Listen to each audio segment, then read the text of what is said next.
시청자 여러분 안녕하십니까. 뉴스7의 김명우입니다. 북한이 나흘 만에 우리 영토로 오물풍선을 또 날렸습니다. 우리 정부도 긴박하게 움직였습니다.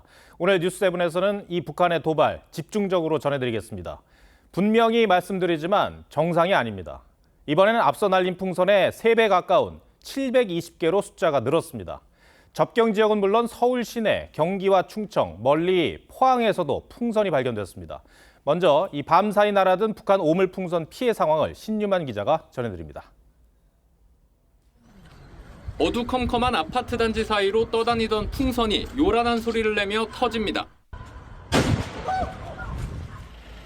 나흘 전 북한이 날려보낸 오물풍선과 모양도 내용물도 동일했는데 어제 오후 8시부터 이틀간 전국에서 확인된 것만 720여 개였습니다.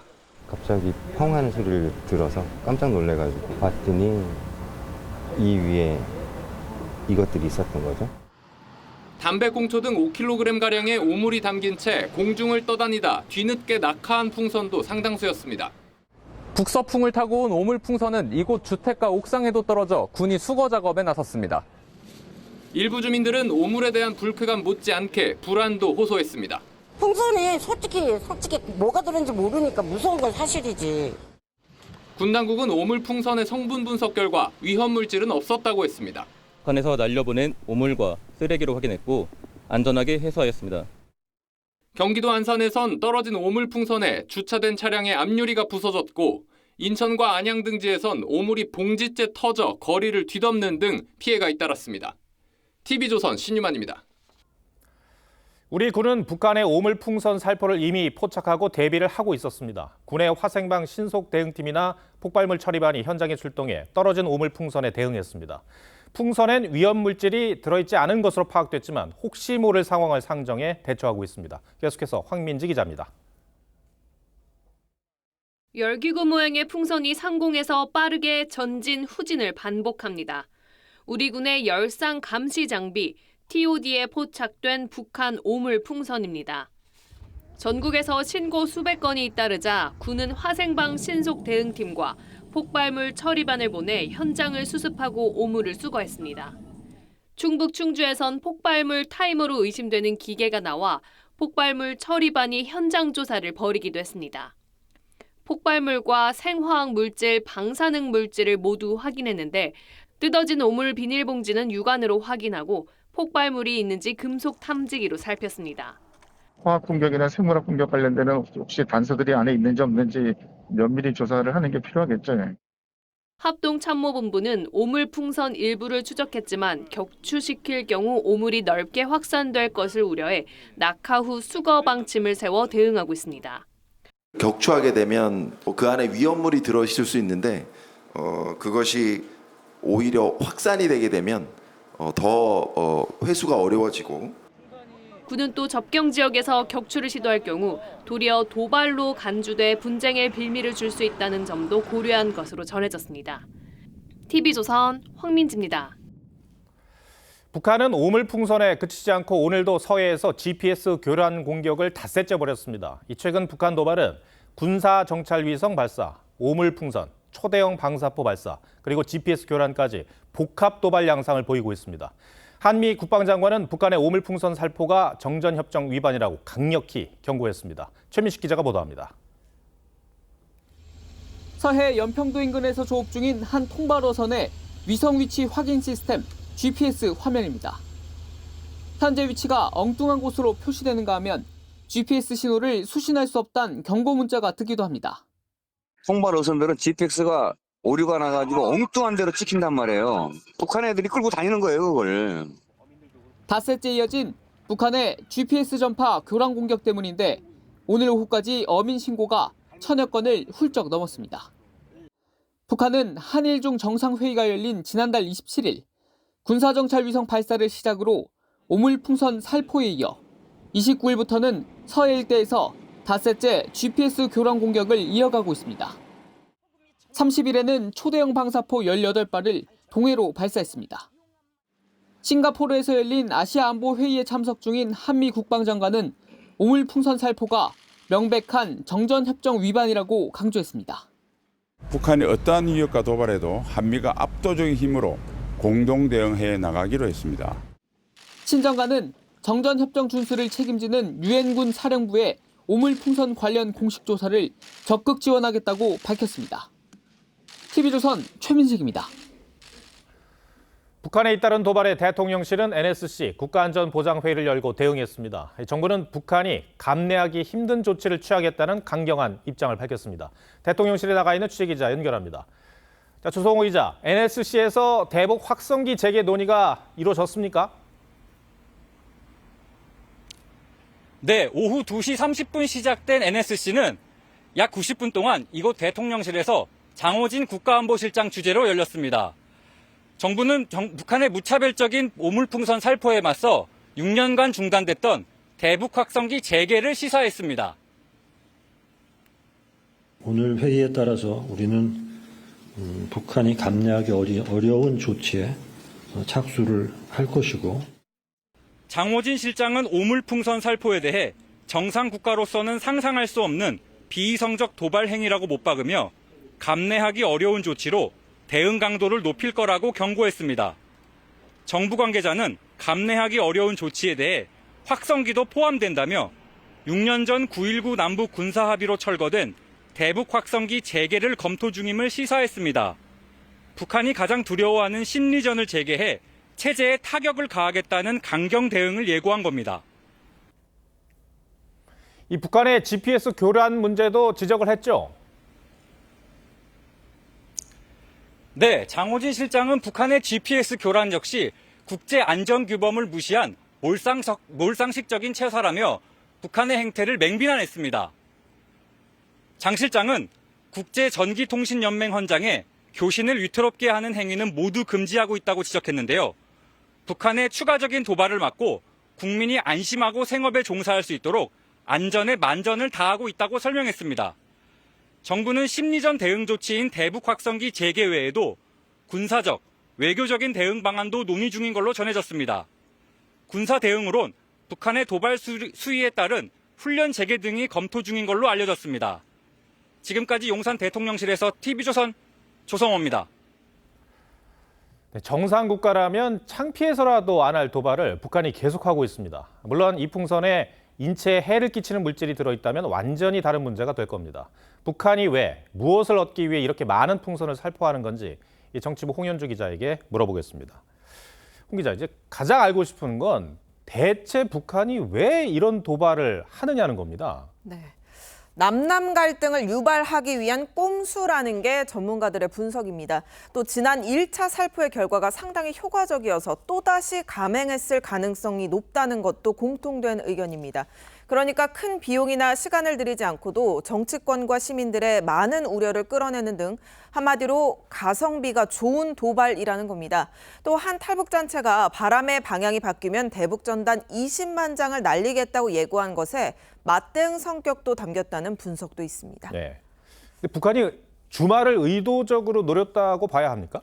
그보다는 기상 여건이 조성된 영향이 더 컸다고 봐야 할 것 같습니다. 이미 어제와 오늘 한반도에 북서풍이 예보돼 있었고요. 우리 군도 북한의 풍선 도발을 예상하고 대비에 나서기도 했었습니다.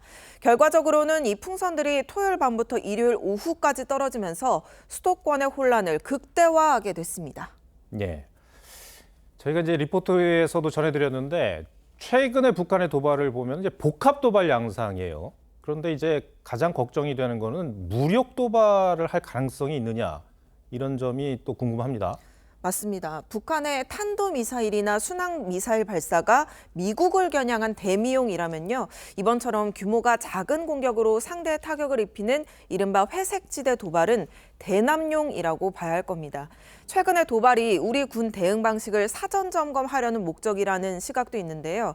북한은 이미 올해 3개 군사 정찰 위성을 추가로 발사하겠다고 예고한 만큼 추가적인 무력 도발로 이어질 가능성 높아 보입니다. 예, 우리 정부 대응도 짚어보겠습니다. 이 풍선이 자꾸 날아옵니다. 네. 주민들 불안하고요, 또 기분도 안 좋고요. 그런데 이거를 격추시키는 문제는 또 좀 다른 문제죠, 또. 그렇습니다. 일단 그 풍선 안에 뭐가 들어있을지가 불확실하고요. 민간 피해도 우려되기 때문에 격추하는 방식은 피하고 있다고 합니다. 하지만 이 무게가 5kg이 넘는 오물 풍선이 자동차 앞유리를 파손하는 등 물리적인 위해를 가할 수 있다는 사실이 어제 오늘 확인이 됐기 때문에 정부도 추가적인 대응책 논의가 필요하다는 지적이 나옵니다. 예. 대북 확성기 재개 문제가 지금 논의가 되고 있는 것 같습니다. 이제 많은 분들이 이 대북 확성기가 효과가 얼마나 좋길래 하려고 하는 건가 궁금해하시는 분들이 많아요. 네, 정부 생각은 심리전에는 심리전으로 대응을 한다는 겁니다. 대북 확성기는 일부 북한 군인이 그 방송을 듣고 탈북했다고 진술했을 정도로 심리전 효과가 크고 북한이 굉장히 민감하게 생각하고 있습니다. 최근 북한은 한국 드라마를 시청하고 또 유포했다는 이유로 16살 중학생들에게 이례적으로 노동 교화형을 내렸을 정도로 남한 문화 유입 차단에 사활을 걸고 있는데요. 정부는 심리전용 드론 도입이나 북한에서 메시지를 볼 수 있는 전광판 설치까지 검토할 것으로 알려졌습니다. 대통령실이 오늘 말한 북한이 감내하기 힘든 조치에는 이와 같은 심리적인 대응 외에도 군사적 그리고 외교적 대응도 포함되는 것으로 전해졌습니다. 북한이 자꾸 이런 식으로 도발을 하니까 당분간은 남북 간의 긴장 상태가 좀 유지될 것 같은 그런 걱정이 듭니다. 알겠습니다. 홍현주 기자, 잘 들었습니다.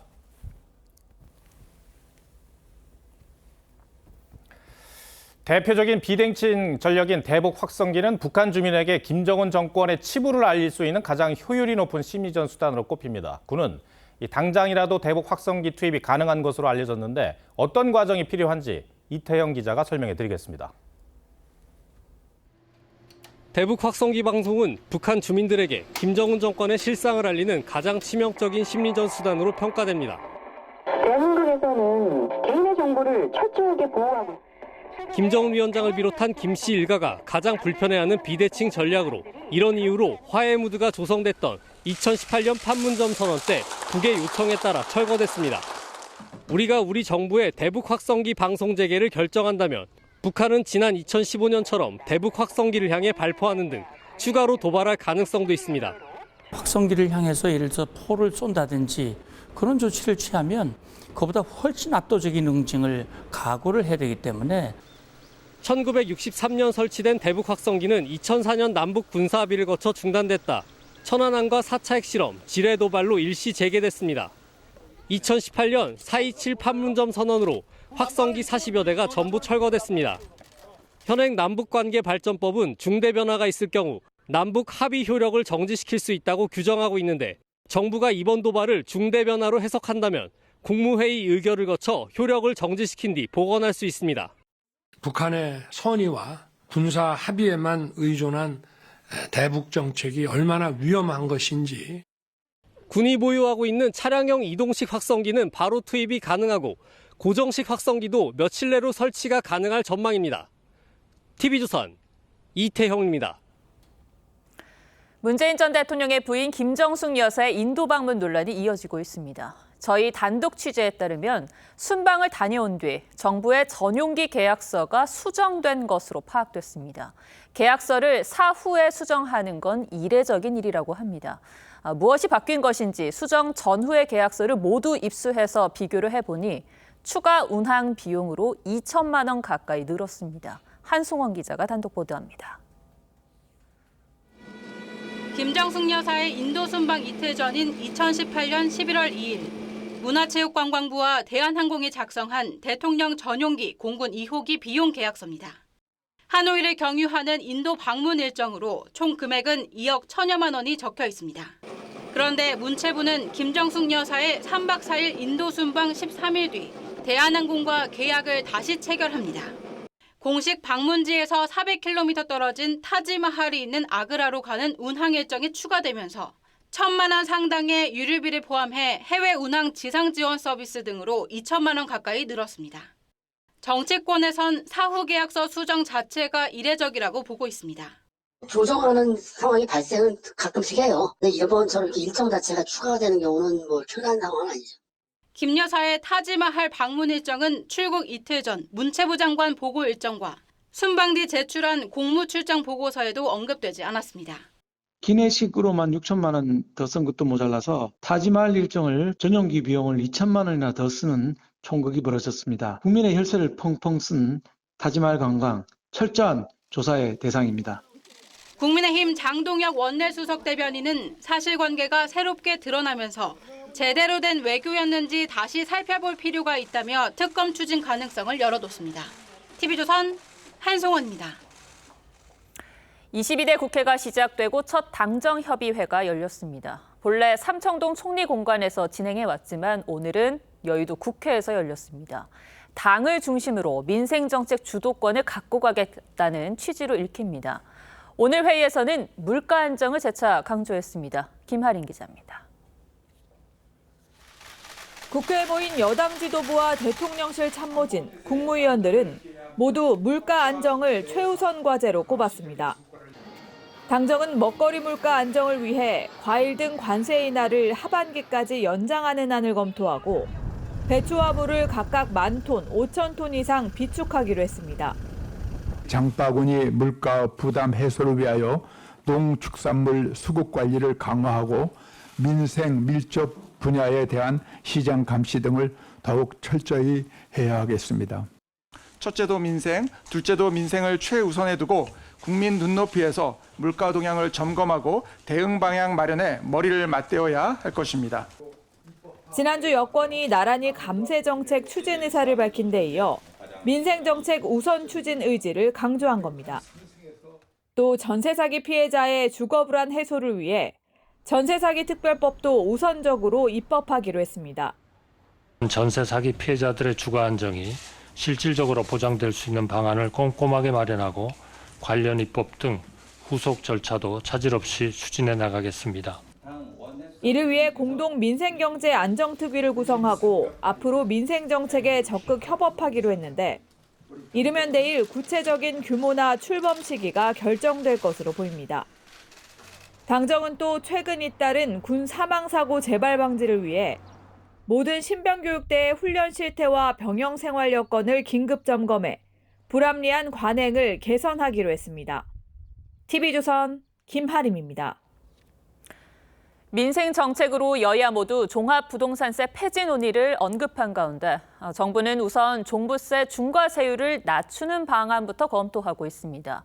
종부세 폐지까지는 시간이 걸리는 만큼 징벌적 과세 체계를 먼저 정상화하겠다는 겁니다. 윤서아 기자입니다.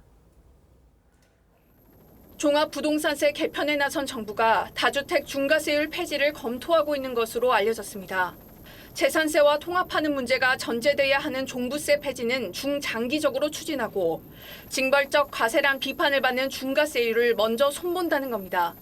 가장 유력한 안은 현행 3주택 이상 다주택자에게 적용되는 중과세율을 기본세율로 하향 조정하는 방안입니다. 현행 중과세율은 과세표준 12억 원 초과분을 기준으로 2에서 5%까지 차등 적용되는데 이를 최고 2.7%의 기본세율로 일원화 하는 겁니다. 지난 2022년 세법 개정을 통해 조정 대상 지역에 있는 이 주택자에 대한 중과세율은 폐지됐지만 3주택 이상 다주택자는 중과세가 유지됐습니다. 집값과 전셋값을 안정시키는 효과는 좀 떨어진 반면에 오히려 중산층의 세부담을 늘리는 측면 때문에 과도한 세금은 결국은 최종 사용자인 전월 세입자에게 전가가 되고 정부는 1주택자 종부세 폐지론에 대해선 고가 아파트 쏠림 현상 등을 우려해 신중한 입장인 것으로 알려졌습니다. 단계적으로 노력을 하고 있는 이유는 여러 가지 고려가 있기 때문 아니겠습니까? 1가구 1주택자하고 다주택 간의 어떤 이슈도 여러 가지 있기 때문에. 하지만 야당 일각에서 특검법 처리를 이유로 종부세 완화 논의를 뒤로 미루자는 의견도 제기되고 있어 실제 개편까지는 시간이 걸릴 전망입니다. TV조선 윤서입니다. 대장동 개발 특혜 의혹 1심 재판이 15개월째 진행 중입니다. 그런데 지난 재판에서 정진선 전 민주당 정무조정실장 측이 핵심 증거로 꼽힌 녹음 파일 100여 개를 법정에서 다시 틀자고 요구하고 나섰습니다. 이게 받아들여지면 재판 기간이 더 늘어나는 건 불가피해 보입니다. 재판 지연 논란에도 왜 이런 상황이 반복되는 것인지 사회부 박한솔 기자와 따져보겠습니다. 자, 박 기자, 정진상 전 실장 측이 녹음 파일을 다시 들어보자고 한 이유가 있을 것 같습니다. 그게 뭡니까? 네, 검찰이 핵심 증거로 간주한 정영학 녹취 파일의 증거 능력을 다시 검증해보자는 게 피고인 측 요구입니다. 2012년부터 2021년까지 김만배 씨를 포함한 대장동 민간업자들 간 대화와 통화 내용이 담긴 녹취 파일인데요. 정진상 전 민주당 정무조정실장 측은 녹음 파일 110여 개의 조작 여부를 판단하기 위해 녹취 속 발언자들을 법정에 모두 부르자며 다른 피고인인 이재명 대표 측과도 논의된 입장이라고 했습니다. 이 대표는 여기에 대해 따로 언급하진 않았습니다. 의도적 재판 지연 논란이 있는데 녹음 파일 전무재생 입장 고수하실 건가요? 네, 다시 들어보고 또 녹취 속에 등장하는 사람들까지 다 불러보자고 했는데 원래 이렇게 재판 중에 검증 요구를 할 수 있는 겁니까? 네, 법원이 증거를 결정할 때 필요하다고 인정하면 증거에 대한 검사와 피고인의 의견을 들을 수 있도록 돼 있는데요. 형사소송규칙엔 녹음에 대한 증거 조사는 재생하여 청취하는 방법으로 한다고 규정하고 있습니다. 이 때문에 대장동 재판부조차 다른 재판에서 정영학 녹취 파일 80개를 듣는데 일주일이 걸렸다고 들었다며 만류했지만 피고인의 거듭된 요구에 고려해보겠다며 일단 판단을 유보한 상태입니다. 재판부가 피고인 측 요구를 받아들일 경우 대장동 재판이 상당 기간 듣기평가 형태로 진행될 수 있다는 우려도 나옵니다. 증거 체부 이런 거는 재판장이 할 수 있잖아요. 판사가 소송 지휘권을 적당히 행사해서 판단을 해야지 뭐 막무가내로 다 들으면 안 되죠. 네, 정 전 실장 측은 증거 검증을 근거로 내세웠지만 다른 주요 재판에서도 추가로 증인을 요구하거나 재판부 기피 신청을 하면서 재판이 지연되는 일이 최근에 꽤 잦습니다. 이걸 제동걸 방법은 없습니까? 네, 정의기억연대 후원금 횡령 등 혐의로 재판에 넘겨졌던 윤미향 전 의원은 기소 2년 5개월 만에 1심 선고를 받았고 황운하 의원도 기소해서 1심 선고까지 3년 10개월이나 걸렸습니다. 쌍방울그룹 불법 대북 송금에 관여한 혐의로 재판 중인 이화영 전 경기부지사도 무더기 증인 신청에 재판부 기피 신청, 검찰 청사 술판 의혹 제기 등으로 공회전을 거듭했습니다. 고의적인 재판 지연이 명백할 경우 양형에 반영하거나 적극적으로 처벌할 수 있는 사법방해죄 도입도 검토해야 한다는 목소리가 나옵니다. 네, 피고인이 공정한 재판을 받을 권리도 중요하지만 고의적인 재판 지연에는 사법부의 단호한 의지도 필요해 보입니다. 박 기자 잘 들었습니다.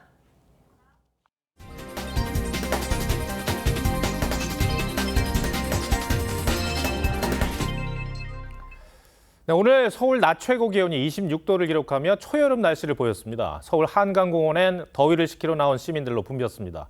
기록 경쟁 없는 시민 체험형 체육축제도 열려서 즐거운 한때를 보냈습니다. 김연아 기자가 주말 풍경 담아왔습니다. 수영복 차림의 시민들이 구호에 맞춰 몸을 풉니다.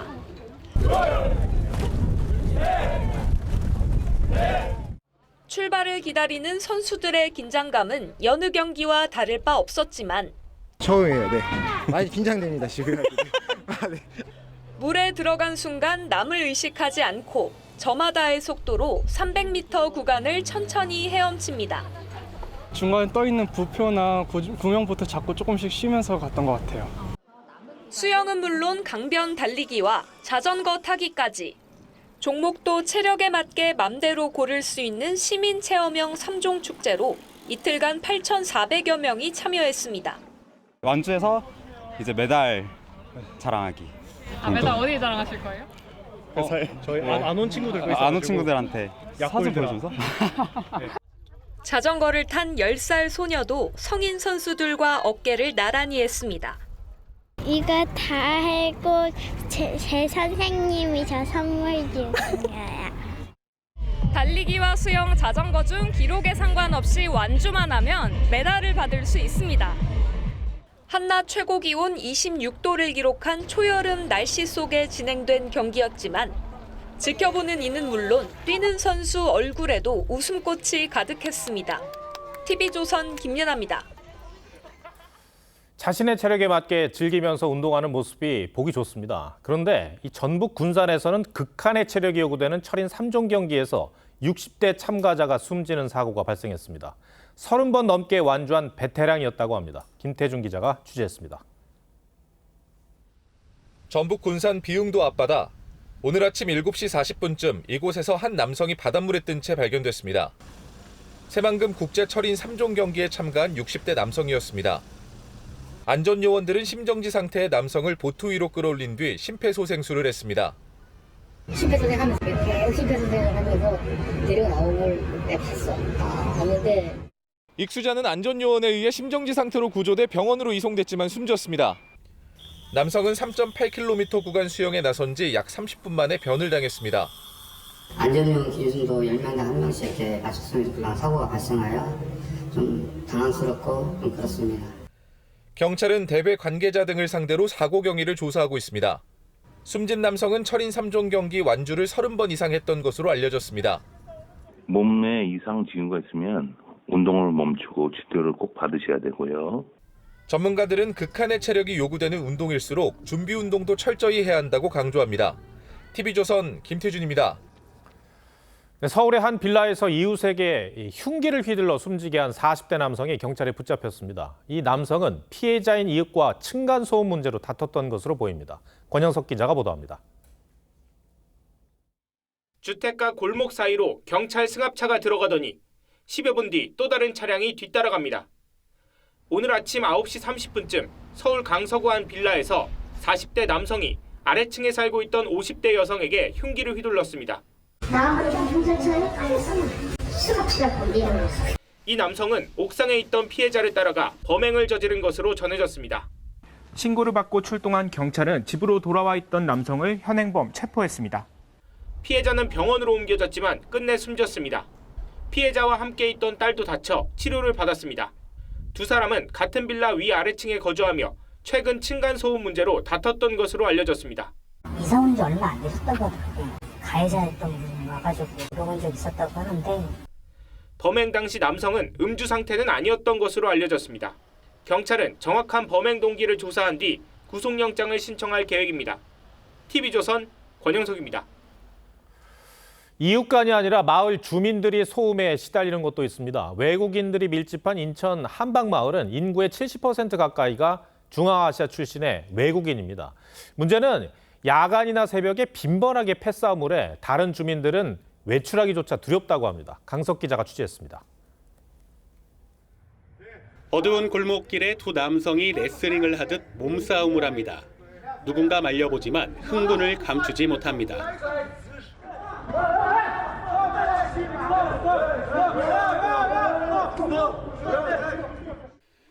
잠시 후 남성 10여 명이 몰려들더니 주먹질을 하고 거리는 순식간에 난장판이 됩니다. 외국인들이 집단으로 싸우는 모습입니다. 술 먹다가 이제 싸움이라도 한번 벌어지면은 3, 40명은 장난이고 막 그냥 엄청나게 막 많은 숫자들이 한꺼번에 뛰어다니면서 싸움을 해요. 최근 1년 새 한방마을에서는 36건의 외국인 범죄가 발생했는데 대부분 야간에 발생한 패싸움이었습니다. 야간에 업무 끝나고 난 다음에 내려오는 중심으로 형성될 수 있는 장소 같은 게 있기 때문에 감정 싸움이 대부분입니다. 주민들은 야간이나 새벽에 술 취해 싸우는 소리에 시달릴 뿐 아니라 불안에 떨고 있습니다. 밥 먹으러 나가다가도 술 먹고 술병 던지고 그리고 애기들 놀고 왔는데 와가지고 끌고 가고 막 이러는 경우도 있고. 한방마을은 2015년부터 외국인이 정착하기 시작했습니다. 현재는 전체 인구 12,000여 명의 65%가 외국인인데 주로 카자흐스탄과 우즈베키스탄 등 중앙아시아 출신입니다. 인근 남동공단 등의 일자리가 많고 집값도 저렴하다 보니 정착촌이 만들어진 건데 생활 방식이나 문화적 차이로 인해 주차 문제나 쓰레기 무단 투기 등과 관련해 내국인과의 갈등도 빚고 있습니다. TV조선 강석입니다. 서울 강남 오피스텔에서 모녀를 살해하고 도망친 60대 남성이 구속됐습니다. 이 남성은 법원으로 가기 전 피해자 때문에 범행을 저질렀다고 황당한 주장을 했습니다. 조윤정 기자가 보도합니다. 모자와 마스크로 얼굴을 가린 피의자가 영장실질심사를 받기 위해 법정으로 향합니다. 지난달 30일 서울 강남구 오피스텔에서 모녀를 살해하고 달아난 혐의로 검거된 65세 박모 씨입니다. 신랑한테 전화하는 바람에 불러갖고 범행이 이루어진 거예요. 유가족은 박 씨가 이별 통보를 받은 뒤 피해 모녀에게 폭언을 이어왔다며 황당한 변명이라는 반응을 보였습니다. 폭언하고 뭐하고 밤에 막 찾아가는 거 그래서 오늘 무서워했죠. 현장에서. 박 씨는 범행 직후 겉옷을 버리고 택시와 버스를 번갈아 타며 도주 행각을 벌였고 휴대전화를 끄고 현금만 쓰는 등 주도 면밀한 모습을 보였습니다. 영장 전담 판사도 도주 이후 행적을 집중적으로 추궁한 것으로 전해졌는데 피의자 신문 절차는 15분 만에 끝났습니다. 법원은 도주 우려가 있다며 구속영장을 발부했습니다. 경찰은 구속된 박 씨를 상대로 정확한 범행 동기를 조사할 예정입니다. TV조선 조윤정입니다. 골프공이 비싸다 보니 골프장에서 잃어버린 공을 재처리한 일명 로스트볼을 저렴하게 사는 분들이 많습니다.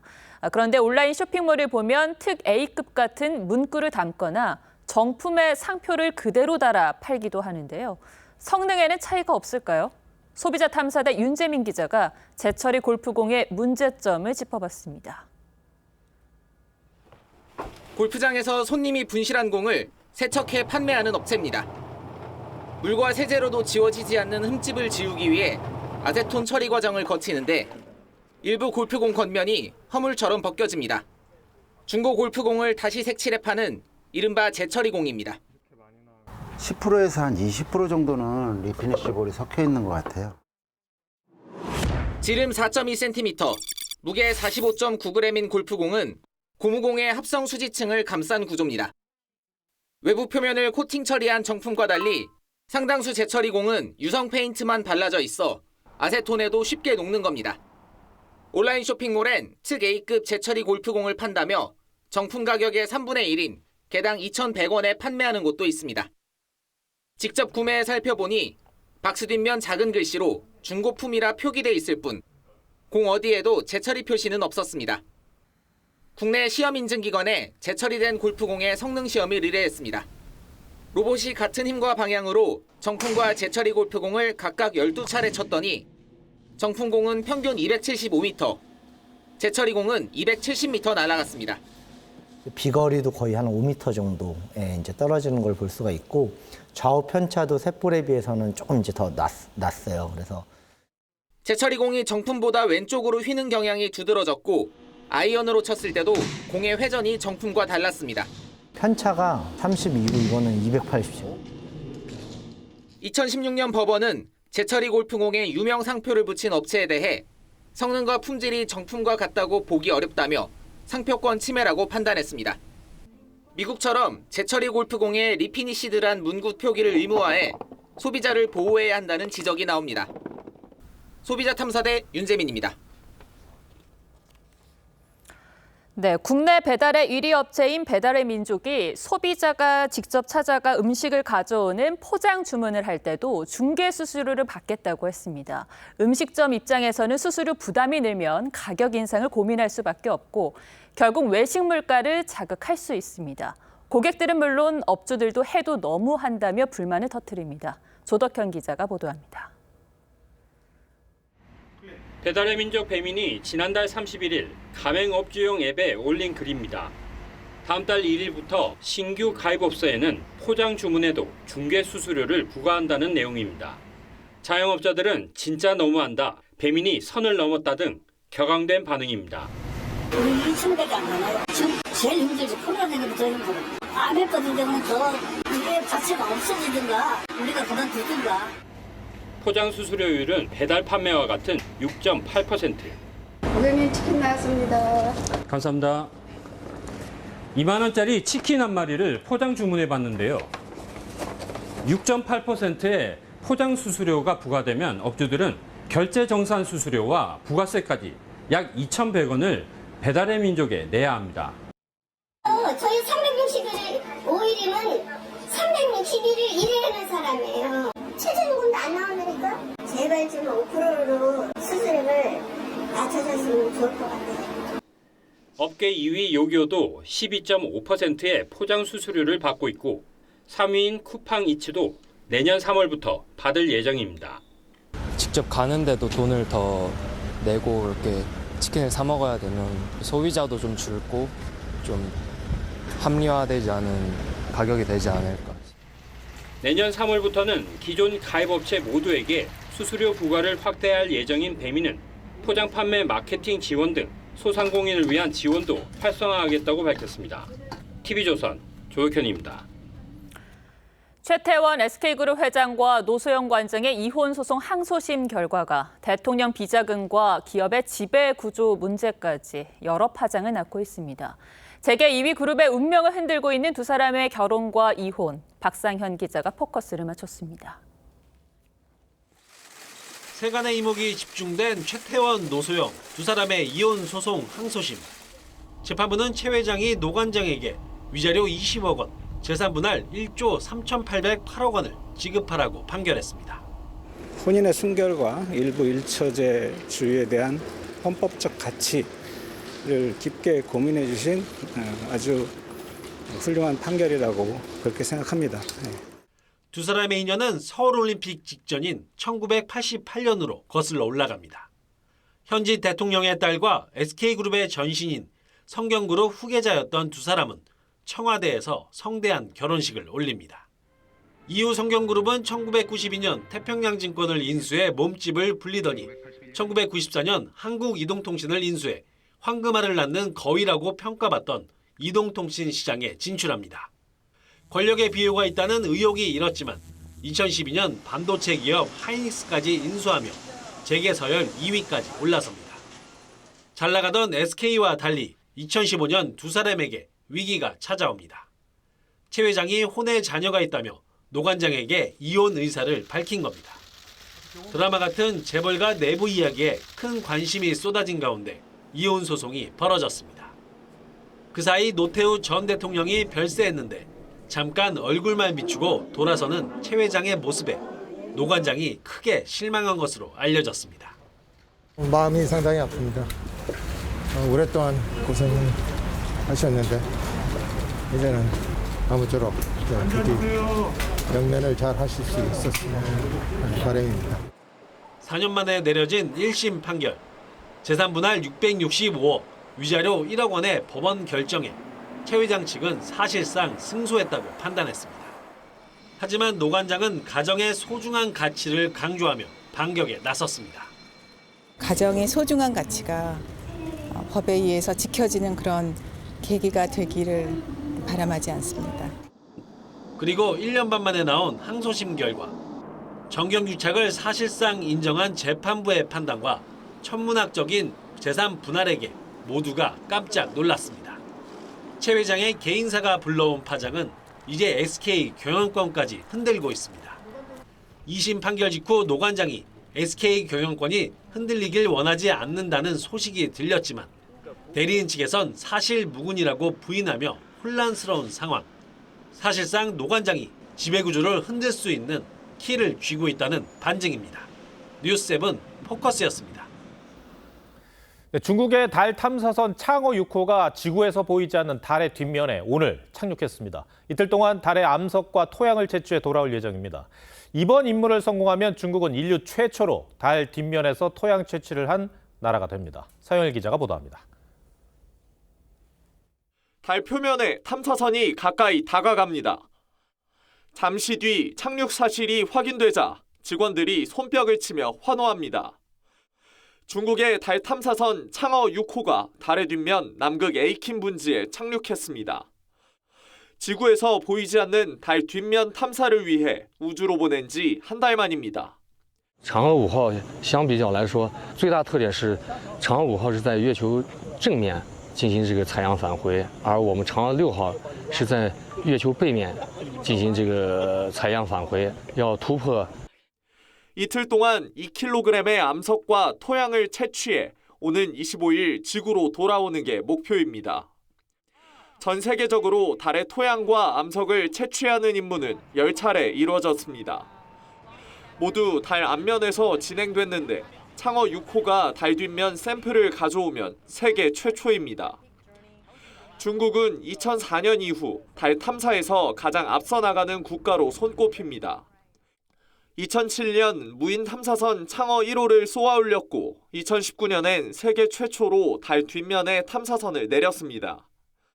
2030년까지 유인 우주선을 달에 보낸다는 게 중국의 목표입니다. 이에 질세라 50년 만에 다시 인류를 달에 보내겠다는 미국도 박차를 가하고 있습니다. 오는 11월 유인 달 탐사선 발사를 앞두고 있는데 성공하게 되면 2026년까지 우주비행사 2명을 달에 보낸다는 계획입니다.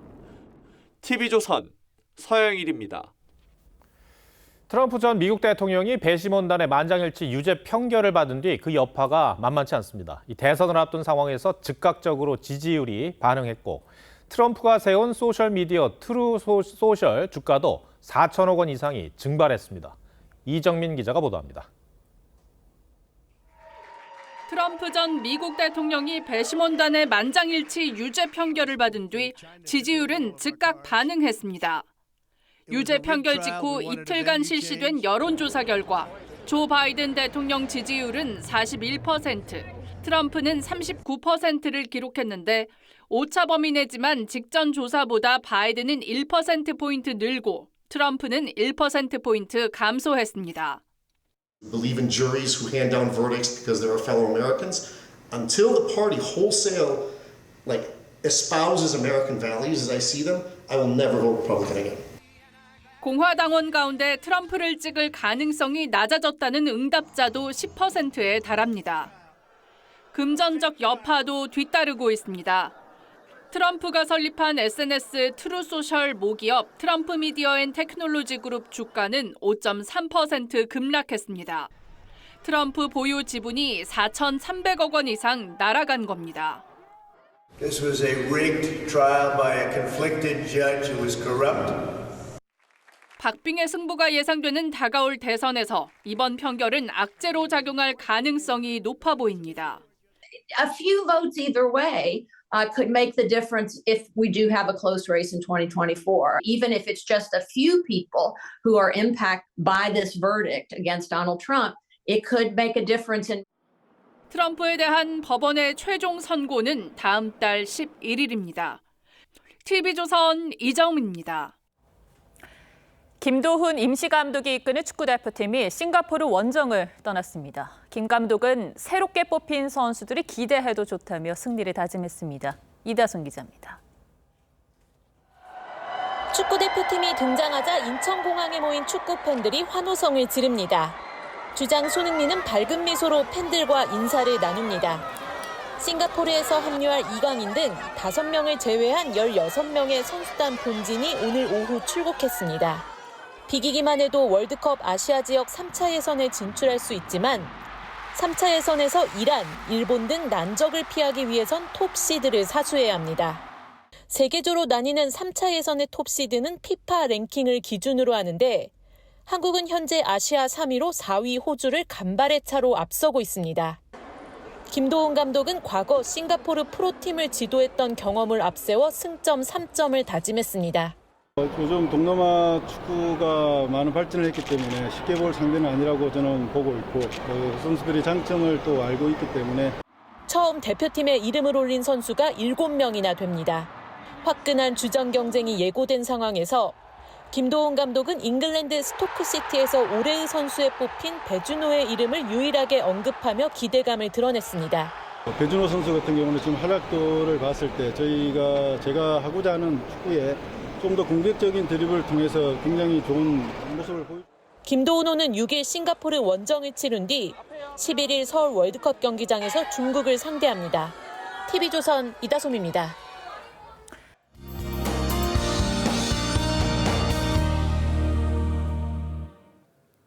오늘도 초여름 더위가 이어지며 이른 더위에 벌써부터 해수욕장을 찾는 시민들의 모습 볼 수 있었습니다. 현재는 경기 동부와 강원 영서, 충북과 경북에 비가 내리고 있는데요. 내일 새벽까지 5에서 20mm의 비가 내리겠습니다. 내일은 전국에서 가끔 구름이 많다가 오후에는 충청 이남으로 소나기가 지나겠습니다. 예상되는 강수량은 5에서 20mm로 일부 지역에서는 벼락이 치거나 우박이 떨어질 수도 있겠습니다. 내일 아침 기온 오늘과 비슷하게 출발하겠습니다. 서울과 청주가 16도, 대전 14도로 시작하겠고요. 내일 한낮 기온은 서울 28도, 대전 27도로 낮더위가 나타나겠고요. 동해안 지역으로는 22도 안팎 기온 보이면서 비교적 선선하겠습니다. 당분간 낮 기온은 30도 가까이 오르며 예년 기온을 웃돌겠습니다. 날씨였습니다. 영국 공영방송 BBC가 제작한 다큐멘터리 버닝썬이 화제입니다. 이 남성 아이돌 스타들이 강남 클럽 등에서 여성을 농락한 범죄의 국민적 공분이 일었습니다. 버닝썬 사태에는 두 가지 범죄가 얽혀 있죠. K-팝 스타들의 일그러진 성범죄와 그 수단인 일명 물뽕, 마약 범죄입니다. 다큐멘터리는 심각한 내용을 전합니다. 여전히 강남 클럽에선 물뽕을 사용한 범죄가 똑같이 반복되고 있다는 것이었습니다. 식약처의 조사 결과는 더 충격적입니다. 전국 17개 시도 하수처리장 34곳에서 한 곳도 빠짐없이 필로폰이 검출됐다는 겁니다. 특이점은 코카인 사용도 늘었다는 건데 전국적으로 마약 사용이 만연하다는 방증입니다. 마약이 수도권 아파트를 통해 대량 유통된다는 건 무슨 의미겠습니까? 청소년 마약 사범이 급증했다는 경찰 통계는 절망적입니다. 미국의 한 거리에서 마약에 중독돼 기괴한 모습을 한 사람들. 이 바다 건너 먼 나라 일이 아닐 수도 있다는 생각에 겁이 덜컥 납니다. 이미 국내 마약 사용은 특정 지역이나 연령, 계층의 문제가 아니라는 경고가 나왔습니다. 시청해주셔서 고맙습니다.